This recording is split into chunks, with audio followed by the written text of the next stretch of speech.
अस्सलाम वालेकुम नाज़रीन, welcome to another video. कैसे हैं आप? मैं हूं फैज़ान और आप देख रहे हैं गारमेंट टेक्निक्स।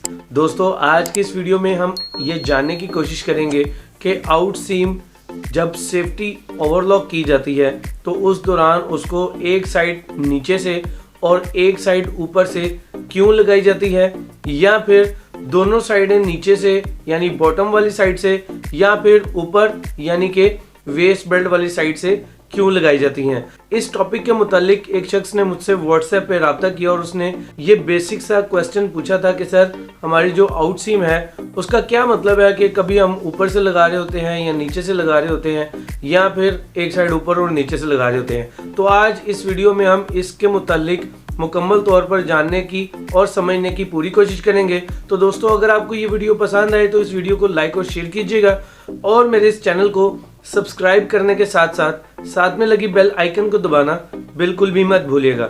इसके अलावा दोस्तों, आप मुझे YouTube, फेसबुक पेज, टिकटॉक और स्नैक वीडियो पर भी फॉलो, विजिट और सब्सक्राइब कर सकते हैं। तो चलिए दोस्तों, बढ़ते हैं अपने इंटरेस्टिंग टॉपिक की तरफ, जो कि है आउट सीम की अटैचमेंट की मुख्तलिफ इकसाम के मुतालिक।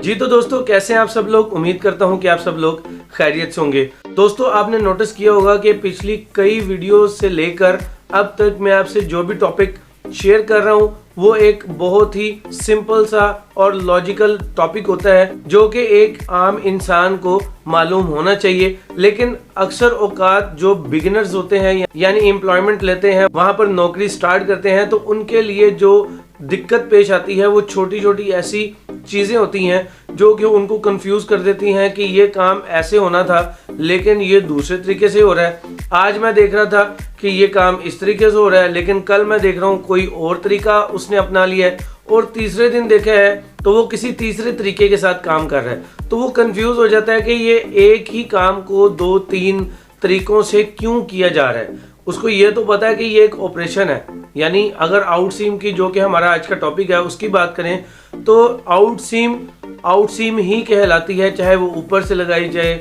नीचे से लगाई जाए, या वो दोनों साइड नीचे से या ऊपर से लगाई जाए। लेकिन वो ये जानना चाहते हैं कि ये वजह क्या है कि ऊपर से क्यों लगाई जाती है।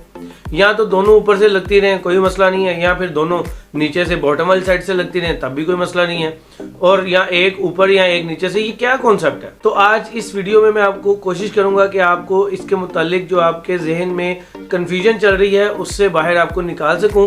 तो दोस्तों, सबसे पहले आप ये नोटिस करें कि आउट सीम जो है वो आपकी किस मशीन पे लग रही है, और जब वो लग रही होती है तो आपके जो गारमेंट है यानी पेयर होने के बाद बंडल पूरा का पूरा ऑपरेटर के पास चला जाता है जो कि आउट सीम लगा रहा होता है। अब जब भी वो आउट सीम स्टार्ट करेगा तो वो बॉटम वाली साइड से स्टार्ट करेगा। अब आप नोटिस करेंगे जब वो एक बॉटम वाली साइड से शुरू करेगा और टॉप ऑफ वेस्ट बेल्ट वाली साइड पर बॉडी के लास्ट पे जाके वो पीस खत्म होता है, और जब वो दूसरी साइड शुरू करता है आउट सीम अटैच या मेक करने के लिए, तो वो आप देखेंगे कि वेस्ट बेल्ट वाली साइड से ही शुरू करेगा जहां पर पहली साइड का एंड हुआ था। अब जब वो दूसरी साइड से शुरू करता है वेस्ट बेल्ट वाली साइड से, तो वो बॉटम वाली साइड पे आके रुक जाता है। तो इसकी रीजन सिंपल सी है, ये एक आम रूटीन का वर्क है, बेसिक वर्क है, जो कि आउट सीम ऑपरेटर सेफ्टी ओवरलॉक के दौरान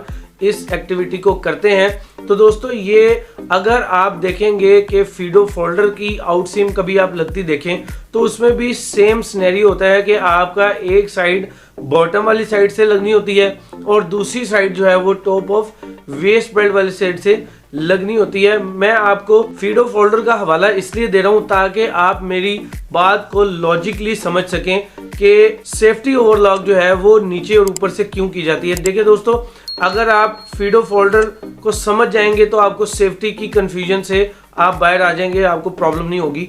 फीडो फोल्डर में आप देखते हैं कि बैक पैनल ऊपर रहता है, यानी बैक पैनल जो है वो ओवरलैप होता है फ्रंट पैनल पर, और बैक पैनल के ऊपर ही सिंगल स्टिच या फिर डबल स्टिच लगती है जो कि फीडो चेन स्टिच होती है। अब आपको देखना यह है कि जब आप बॉटम से बनाते आ रहे हैं तो वो एज आपका आ रहा होता है बैक का ऊपर वाली साइड पे जो के आना चाहिए।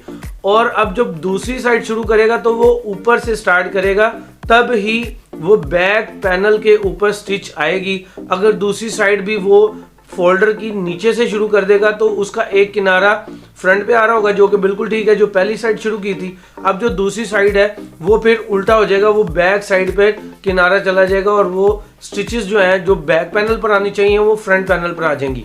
तो इसी तरह से आपकी सेफ्टी का मेथड भी यही है कि जैसे आप फोल्डर को आउट सीम के लिए नीचे से लगाते हैं एक साइड और ऊपर खत्म करते हैं, और दूसरी को ऊपर से लगा के नीचे तक खत्म करते हैं, फिर आपका पेयर एक जैसा बनता है। इसी सेंस को लेते हुए और बेसिक वर्किंग को लेते हुए ऑपरेटर जो है वो एक पीस को स्टार्ट करता है बॉटम से और टॉप पे खत्म करता है। अब दोस्तों हम बात कर लेते हैं उन दो मुख्तलिफ मेथड्स की जो कि सिर्फ बॉटम वाली साइड से शुरू किए जाते हैं या फिर आउट सीम को ऊपर वाली साइड से स्टार्ट किया जाता है। अब इनकी रीज़न क्या है? ये नीचे से भी हो सकते हैं, ऊपर से भी हो सकते हैं, लेकिन नीचे से कई शुरू कर रहे होते हैं, कई ऊपर से शुरू कर रहे होते हैं। सबसे पहले मैं आपका इन दोनों में कंफ्यूजन खत्म कर दूं, कॉन्सेप्ट क्लियर कर दूं कि जो नीचे से लगाए जाते हैं वो बिल्कुल ठीक होते हैं, ऊपर वाले इतने कारआमद नहीं होते। वो किस लिए लगते हैं वो मैं आपको बताता हूँ। दोस्तों आपने अक्सर देखा होगा कि गारमेंट इंडस्ट्री में आपको वॉशिंग के बाद या फिर वॉशिंग से पहले जब आप गारमेंट को बिफोर वॉश स्टिचिंग में फाइनल चेक कर रहे होते हैं तो वहां पर आप देखते हैं कि ट्विस्टेड लेग का आपको प्रॉब्लम फेस करना पड़ता है। कभी इन सीम से आउट सीम वाली साइड पर लेग घूम रही होती है और कभी आउट सीम से इन सीम वाली साइड पर लेग जो है वो घूम रही होती है, ट्विस्ट हो रही होती है। तो इन ट्विस्टेड लेग को कंट्रोल करने के लिए या फिर दोनों साइडें नीचे से लगाई जाती हैं या ऊपर से लगाई जाती हैं।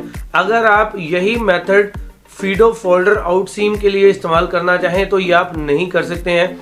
वहां पर आपको ट्विस्टेड लेग को कंट्रोल या संभालने के लिए दूसरा तरीका आजमाना होगा और वो होता है ट्रेसिंग का तरीका, जो कि इन सीम आउट सीम फ्रंट और बैक पैनल पर दोनों पर की जाती हैं। दोस्तों इससे रिलेटेड भी मैंने एक वीडियो ऑलरेडी बनाई हुई है, मैं लिंक डिस्क्रिप्शन में ऐड कर दूंगा, आप वहां से जाकर उस वीडियो को देख सकते हैं। तो आपको आइडिया हो जाएगा कि जो ट्रेसिंग है वो कहां पर कैसे की जाती है और उसका क्या फ़ायदा होता है।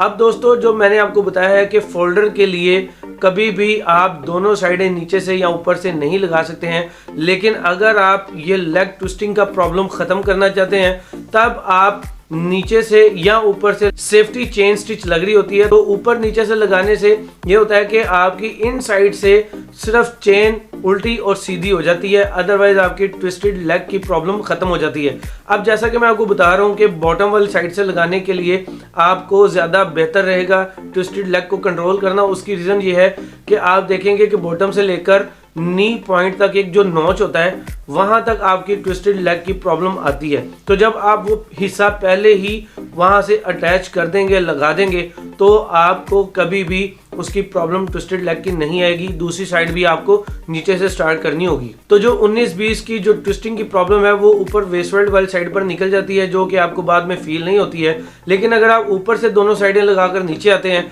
तो ऊपर से आते हुए नीचे तक आपकी ट्विस्टिंग जो है वो लॉन्गेशन की सूरत में या नॉच आउट की सूरत में नीचे कहीं ना कहीं रह जाती है, जिसकी वजह से ऊपर से लगाने का फ़ायदा नहीं होता। ट्विस्टेड लेग को ठीक करने के लिए हमेशा दोनों साइडें नीचे से ही लगानी चाहिए।